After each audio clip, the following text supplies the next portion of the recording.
Dalam lelah yang dalam, mengapa jalan terasa makin kelam?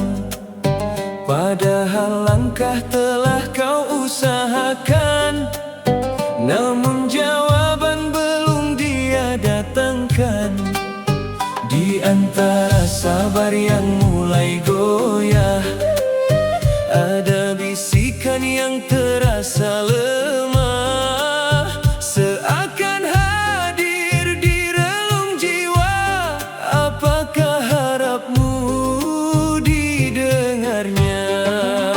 Jangan ragu pada janjinya, walau waktu terasa lama.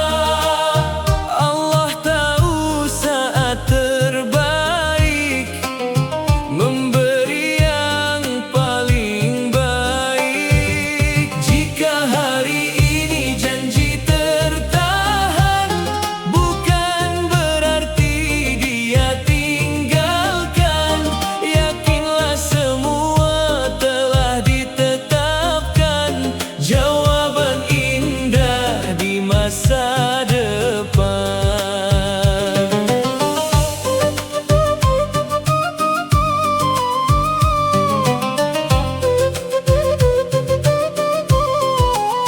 Sering hati ingin semua segera, melihat hasil doa dan usaha.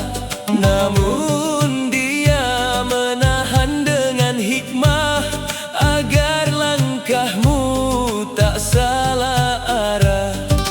Dalam gelap dia tuntun